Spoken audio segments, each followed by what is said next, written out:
Welcome back to the Athletic Baseball Show for Monday, June 26th. This is On Deck. I'm Stephen Nesbitt, and I'm here with Levi Weaver. Levi, how was your weekend? It was good. I saw the Pixies. I saw Franz Ferdinand open for the Pixies. It was a good weekend. Today on the show, we are going to talk about football scores in baseball. We are going to preview our top series of the week, as we always do. We're going to make our Homer Chase weeks, and Steven is going to tell us about teeth, teeth, teeth, teeth, teeth, teeth, teeth, teeth, teeth, teeth. Well, anyway, back to the baseball talk. So there was a point Saturday night, Levi, where the world sort of took attention to what was happening at Coors Field, which happens, a couple times a year. We all start to hear rumblings of something special happening in Denver, something absurd, and something truly absurd was afoot. And we all knew it when David Fletcher hit a 3-run bomb, and that was a telltale that we should probably take a look at this box score, because it was at that time it was game 2 of a Angels Rockies series at Coors, and that Fletcher homer had made it 23-0 in the 4th inning. And that's sort of when we all got quickly on our screenshot, Speedwagons, and tweeted it out and had our jokes about football scores or something like that. But that game turns out to be one of the highlights of the season so far for me, because of the absurdity of it. Not only could you go to bed after the halfway, you didn't really want to go to bed because you were hoping they would extend it to 30 plus. It only gets to 25-1. So I guess it's not really a football score unless you're just handing out an extra point for no good reason. But wow, that game was special.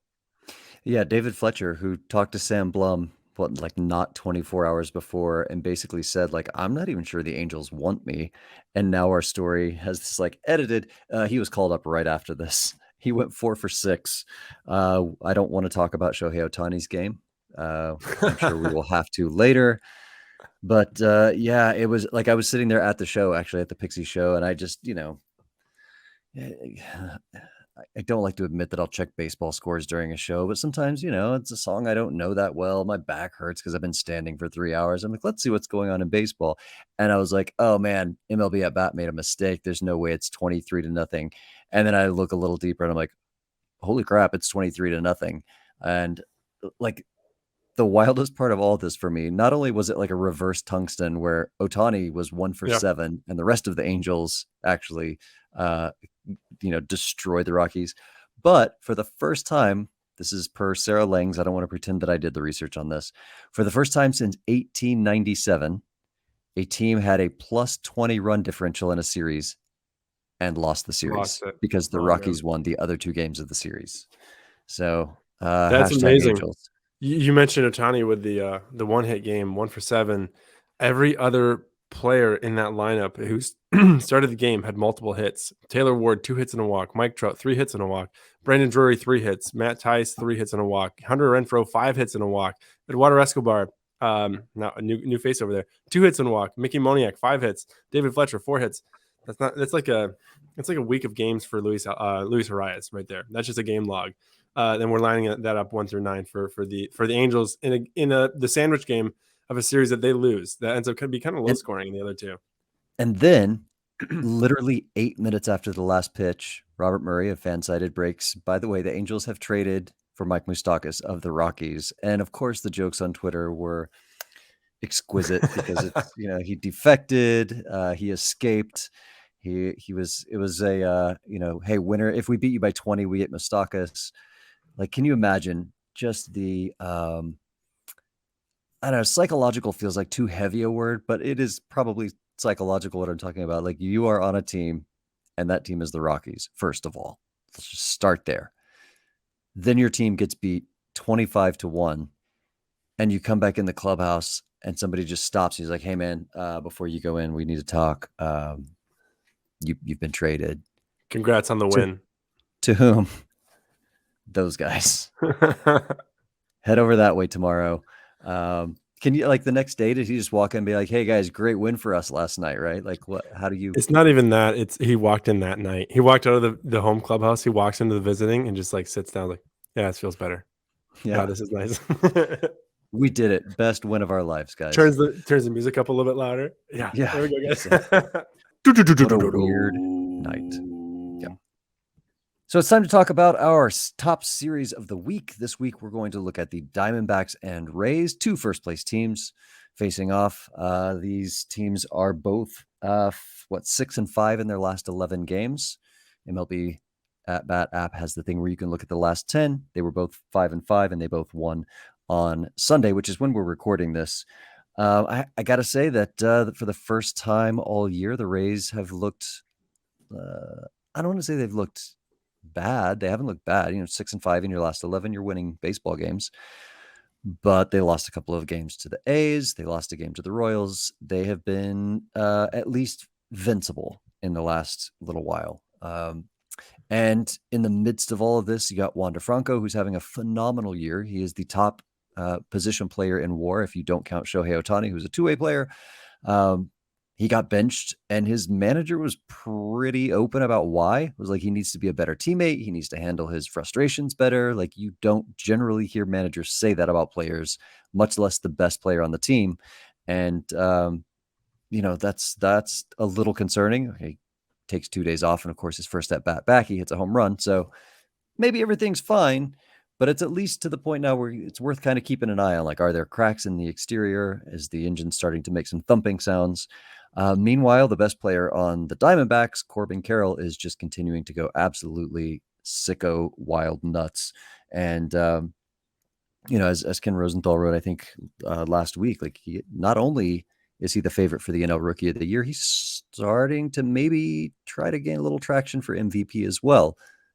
I still think Ronald Acuna Jr. holds him off. You're the best player on the Braves and are doing the things that Acuna is doing. You probably still have the nod, but it's still late June. So it's been fun to watch the Diamondbacks. Yeah. So my next assignment after this Sunday night is I write the weekly power rankings, and this is truly the first time since week 2 that I've debated pretty strongly not having the Rays won. So they still have 4 games in the win column on the Braves, who are right behind them. They're tied in the loss column. But just the ways they have trended lately is just, I mean, you're going to cool off. That's how this season works. It's 162 games, and we're halfway through them this week. But it's with the mounting losses, and it was a little bit with Wander Franco. It was, I mean, losses of like personnel, guys getting injured. Shane McClanahan, we don't know if he's going to be back for his next start. It looks like he will be, but this guy who had some shoulder issues last year, and if he misses any time, you're looking at 3/5 of their opening day rotation on the injured list if he goes there. And so, yes, good to get Wander Franco back. Not great to split with the Royals. That's a series you wanted to take 3 at least of. But this is a part of the season where if you needed to address something, not the worst time to do it. Rather than doing it down the stretch when someone's caught up to you, whether that's the Orioles or Yanks or Blue Jays. Right. Pretty good time to do it. So a lot of it for them is health, and can they maintain this overperformance that they've had from a good chunk of their lineup so far. They have the depth to be a really, really good team, really dangerous team, of course. But are they going to be the runaway favorite all year? I think we're starting to see that the pack is catching up to them. And so to the point you made about the D-backs, Corbin Carroll is sicko mode. Yeah, he's getting all the attention, and rightfully so. But don't ignore what the D-backs have gotten, the level of production they've gotten from Kettle Marte, Christian Walker, even Lourdes Gurriel Jr. This is a young team that needed to click on a lot of things to be contenders this year, and so far they're clicking. As we look to this series, Levi, pitching match is a pretty interesting one. It's going to go Taj Bradley, Zach Gallen in game 1. That's a great matchup. Be locked in for that one. Zach Eflin against Tommy Henry in the second. And the third one, as I tell my computer to stop updating, is going to be Shane McClanahan against Zach Davies. Of course, large asterisk there. McClanahan could get bumped. If it goes that way, I say advantage a Rays in this series. I see them taking 2 of these. But a lot of that depends. Is the ace on the bump in the finale? And if he's not, Arizona could certainly keep plugging away. They are good enough to expose any weaknesses as a lineup. Who's the bigger surprise to you? And I don't mean like that the Rays are good. I think we all sort of expected them to figure out a way to be good. But is the bigger surprise that the Rays are this good, or that the Diamondbacks are as good as they are? I think it might be the Diamondbacks. asked me 2 weeks ago, and it was still the Rays. At this point, I think it's the Diamondbacks holding off the caliber of opponents they have in the NL West. You can say the same about the AL East, but they have not yet had that point where they race out into the lead and then have really backslid back into the peloton here. And so the Rays, yeah, they give you some reasons for concern. And so the Diamondbacks still have needs. They got to go out there and probably figure something out with the rotation. They have a lot of these younger arms who are going to be good eventually, I think, but maybe aren't ready yet to be your number three. So maybe they have to get an arm so that you're not putting Tommy Henry and Zach Davies out there every couple of days. But I like the way they're shaping up for the future years, of course, and I think it is a big surprise the way that they have started to really get a handle of the NL West. That's going to be, I think, a great competition the rest of the way. Yeah. My series this week is the Reds against the Orioles. We've got the exciting Ellie De La Cruz, of course, who is hitting as at time of recording. Last I checked, he's hitting 359, 423, 641. That's a 1063 OPS. Meanwhile, you've got like his baseball uncle, Joey Votto, who is hitting 294, 400, 824. That's a 1224 OPS. I cannot imagine a more fun team to watch right now. And I know the 12-game winning streak got snapped, whatever, like, but having just those two guys on the same team is enough reason to watch. That they also have another like bunch of guys who are good and young and fun and that they're winning games. I don't think there's a more fun team in baseball right now than the Reds. Meanwhile, though, the Orioles also pretty fun to watch. Adley Rutschman is always going to be one of those guys that is worth getting your attention. I just said I love the Rays. I just said it, so just let that. There's no but here. I love watching the Rays. I mean the Reds. There's no buts. In addition to them being fun, there are reasons to believe that maybe there was a little flukiness to the 12-game winning streak. When you look at you stack up teams in June, yes, the Reds scored the third most runs in baseball in June. They're doing great. They have by far the most stolen bases in June. They've got 41. The next team is Houston with 27. So give them credit for that. However, batting average, just 12th best. Their slugging is fourth, so that's good. Their OPS is fourth. Like they've been hitting the ball. They're pitching. They have a 5 ERA for June. That's 25th in the league. Their pitching has not been great. They're 27th in runs allowed, 29th in home runs allowed. 27th in home runs allowed, 26th in walks, and 21st in strikeouts. They are basically just outscoring the opponents, and we know and love a good hot streak, but you got to get the pitching together if that is going to be sustainable. Yeah. So if you're the Reds, that's probably what you're looking to add at the deadline. And hey, we're talking about the Reds adding at the deadline. Phenomenal. Yeah. But there's reason to believe that like they're going to need to do that if they want to extend this fun into October. Yeah, I mean, as you mentioned all that, it just strikes me how much really just the call up of Ellie De La Cruz has changed the complexion of that lineup with what he brings with power and speed, that combination to be like the most steals in the league, like you said, which is a stat dominated by the Rays for most of the season. What they have done there, adding the speed, adding the power, getting back Joey Votto, who's been good with a healthy shoulder, it seems. So that's absolutely a team to watch in a weak division. If they can keep tinkering, keep adding, that's a scary team on the stretch. Go ahead. Oh, just one last thing on the flip side of that, Baltimore calling up Jordan Westberg, their infielder. Yeah. I'm not entirely sure where he's going to play. That's a fairly stacked infield in Baltimore. Yeah. My guess is that Adam Frazier gets bumped. Right. He's been the weak link, and so I think wherever he's been plugging in, I think you bring in Westberg. That would be my guess. That makes the most sense. My series of the week, we're going to go Florida LSU. No, we're not actually going. That's going to be an incredible game 3, deciding game 3 Monday in Omaha between LSU and Florida. But really, my series of the week is Miami against the Boston Red Sox at Fenway. So Miami, we are a pro fish pod. Everyone knows it. Just took 3 of 4 actually from the Pirates. They are 11 games over 500.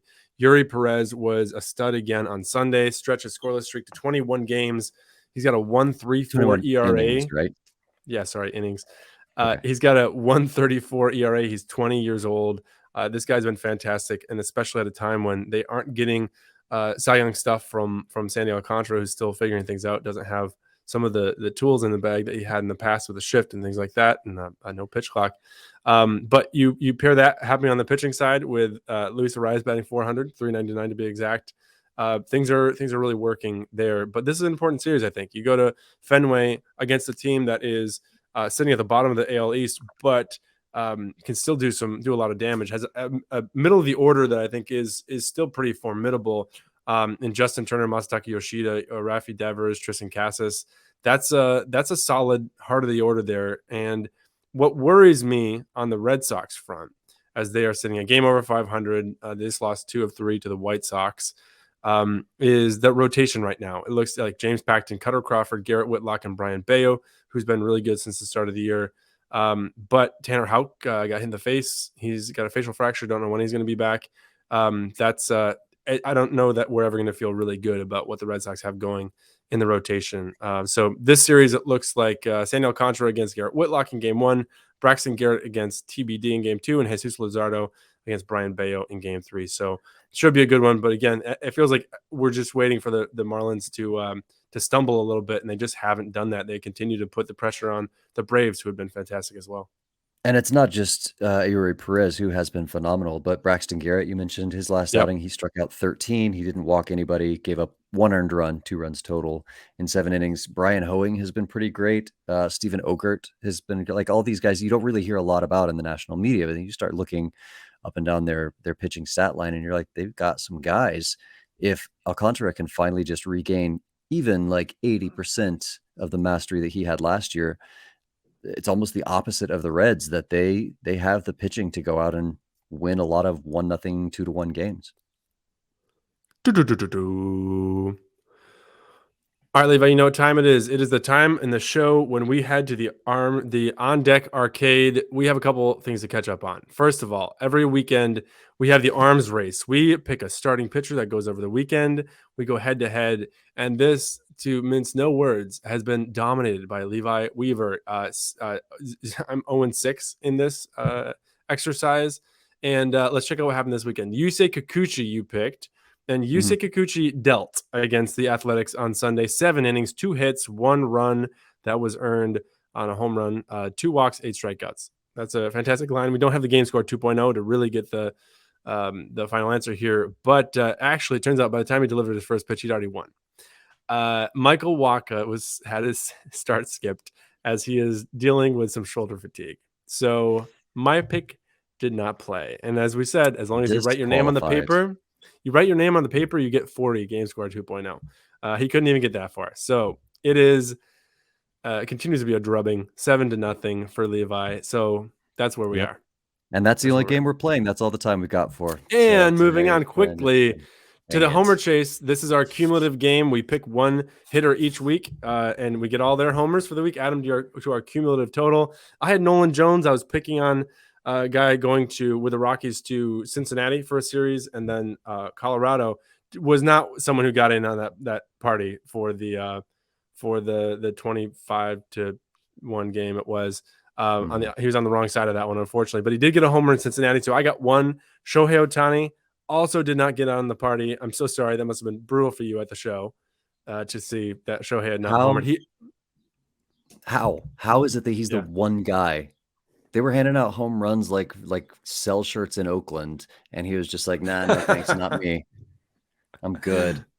He picked up one at the start of the week, so we each got one. I maintained a 5-homer lead, 12-7, as we round the corner to this next week. So better luck next week. Better luck this week for you, Levi. Tell me, who is your pick for the Homer Chase? I'm sticking with the Coors Field boost, and a very hot hitter. He actually hit a home run today, which is yesterday for listeners, Mookie Betts of the Los Angeles Dodgers. I'm counting on him to catch me up a little bit this week. So I have 3 hitters, and they're all Dodgers hitters. So Mookie was number 1. I will take number 2 for me. Debating actually, because they're going at Rockies and at Royals. It's a pretty good 2-step right there. I'll go Freddie. Did you not pick a Dodgers hitter already? No, I did not. Dang unless I've looked at this wrong. Hold on, I'm on the wrong paper. No, I have not. I've gone Yankees, Cubs, Mets, Reds, Astros, Phillies, Rockies. So I'm still open there. I'm gonna go Freddie Freeman. I was considering JD Martinez. He might be the better homer. He'll give you the better homer rate, but won't give you as many plate appearances probably. So that's the way we'll go. Hey, time for us to hit the exits here. Thank you for listening. Thanks to producer Brian for hanging out with us on a Sunday night here. You can find all our work all week long at theathletic.com. Subscribe to The Athletic for $1 per month for the first year at theathletic.com/baseball show during our summer sale. Sign up for the Wind Up, The Athletic's daily baseball newsletter with Levi and Ken Rosenthal for absolutely free. Coming up next in your feed, Starkville. Jason Stark and Doug Glanville welcome Jeff Fletcher and Mark Gubiza for a debate on whether or not the Angels should trade Shohei Ohtani. Give us a follow on Twitter. Levi is at 32ephus, and I'm at Stephen J. Nesbitt. The two of us will be back on Thursday with more of what's on deck. Teeth.